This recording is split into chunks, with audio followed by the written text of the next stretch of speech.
इसके part B की जानी मूव करते हैं, जिसमें हमें बताया हुआ है उन्होंने कि बफर सॉल्यूशन है जिसको प्रिपेयर किया गया है 0.2 मोलर सोडियम एसीटेट और 0.5 मोलर एसिटिक एसिड से, और ये 1 क्यूबिक डेसीमीटर सॉल्यूशन है जिसकी पीएच जो है वो हमें गिवन, वो हमने फाइंड आउट करनी है। पी के ए वैल्यू हमें गिवन है वो 4.74 है। तो हम इसके लिए जो है वो क्या करेंगे, साथ ही साथ ये कैलकुलेट करना है कि जब इसमें हम 0.1 मोलर सोडियम हाइड्रोक्साइड और 0.1 मोलर HCl यानी हाइड्रोक्लोरिक एसिड ऐड करेंगे तो न्यू पीएच वैल्यूज़ क्या होंगी। तो गिवन डेटा हमने यहाँ मेंशन कर लिया, सोल्यूशन में आती हैं। तो अकॉर्डिंग टू हेंडरसन इक्वेशन हम कहते हैं पीएच जो होगी वो हमारे पास किसके बराबर होगी। हेंडरसन इक्वेशन हमें बताती है कि पीएच जो है वो हमारे पास इसकी बराबर है पी के ए value, pH is equal to pKa plus concentration of log concentration of salt over concentration of acid। तो यहाँ पर अगर हम देखें तो हमारे पास जो यहाँ पर हमें गिवन है concentration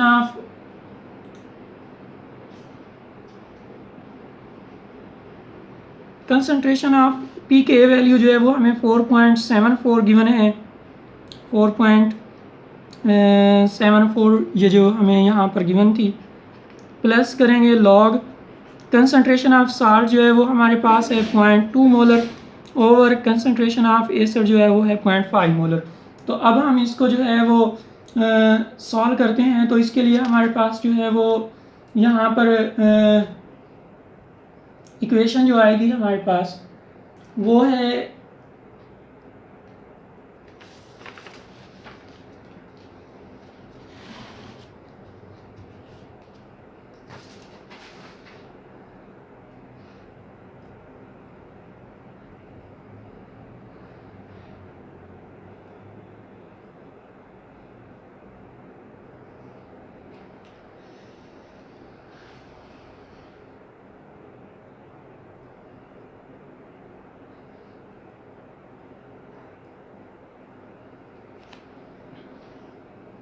इसकी जो हमारे पास पीएच वैल्यू है उसके लिए हमने फार्मूला लिखा है।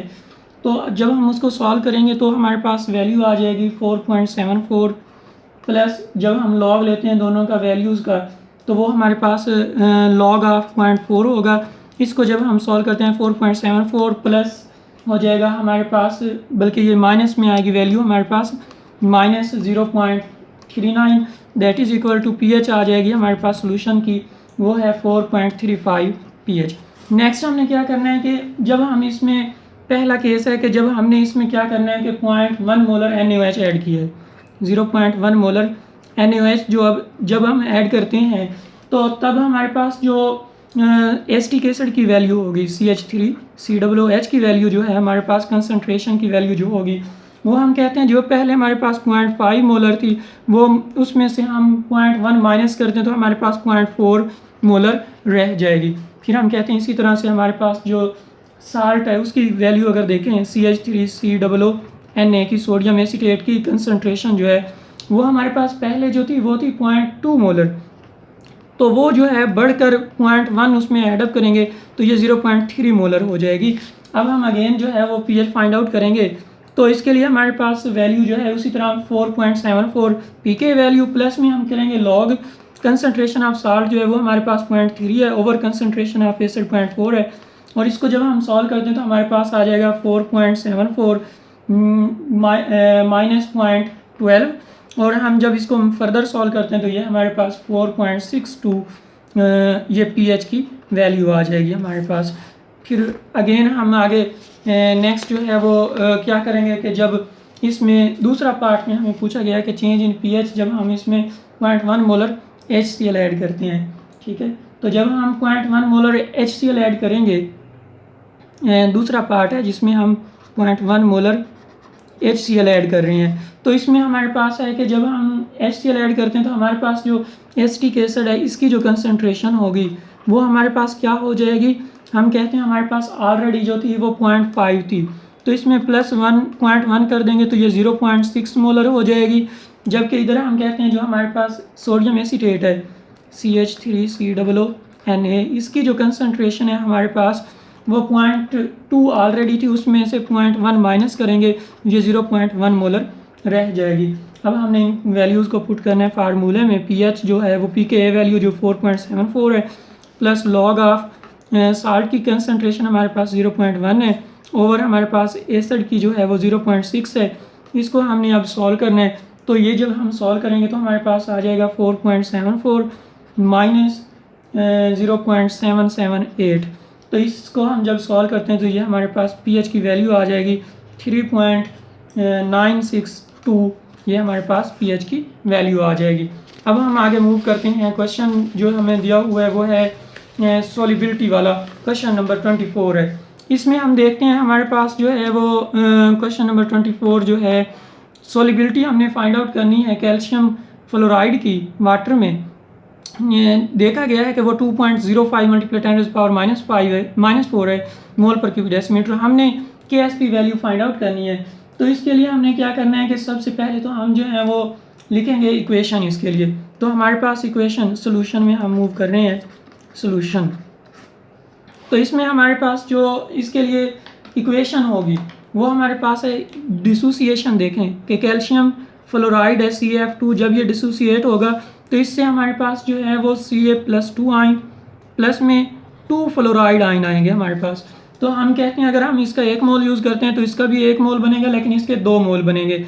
तो सेम इसी तरह हम जब इसकी हमारे पास जो वैल्यू है वो मोलैरिटी जब हमारे पास 2.05 मल्टीप्लाई 10⁻⁻⁴ है, तो कैल्शियम की भी हमारे पास 2.05 मल्टीप्लाई 10⁻⁻⁴ होगी, जबकि हम कहते हैं इसकी जो होगी वो 2.05 मल्टीप्लाई 10⁻⁻⁴ होगी, क्योंकि इसके 2 आइंस हैं इसलिए इसकी डबल वैल्यू हो जाएगी। फिर हम इसको फर्दर जब सॉल्व करते हैं तो अब हमारे पास कंसनट्रेशन आ चुकी है फ्लोराइड आयन की भी और पोटाशियम आयन की, कैल्शियम आयन की भी, और KSP जो होता है वो हमारे पास बराबर होता है कंसनट्रेशन ऑफ कैटाइन की कंसनट्रेशन और एनाइन की कंसनट्रेशन।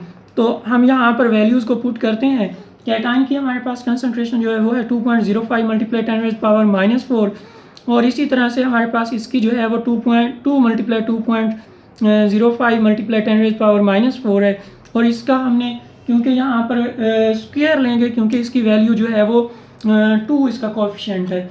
तो हम जब इसको सॉल्व करते हैं तो हमारे पास जो है वो वैल्यू आ जाएगी 2.05 मल्टीप्लाई 10⁻⁻⁴, और इधर जो है वो हमारे पास क्या हो जाएगा 4.1 मल्टीप्लाई 10⁻⁻⁴ का स्क्वायर है यहाँ पर हमारे पास। नेक्स्ट हम जो है इसको जब फर्दर सॉल्व करते हैं तो ये हमारे पास वैल्यू आ जाएगी 3.4446 मल्टीप्लाई 10⁻⁻11।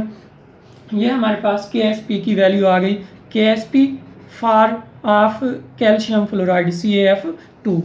इसी तरह हम क्या करते हैं कि आगे फर्दर जो है वो सॉल्व करते हैं। हमारे पास जो है लास्ट न्यूमेरिकल है जिसमें हमें सॉलिबिलिटी जो है वो हमने फाइंड आउट करनी है कि इसकी सॉलिबिलिटी प्रोडक्ट फाइंड आउट जो है वो हमें दी गई है और सॉलिबिलिटी फाइंड आउट करनी है।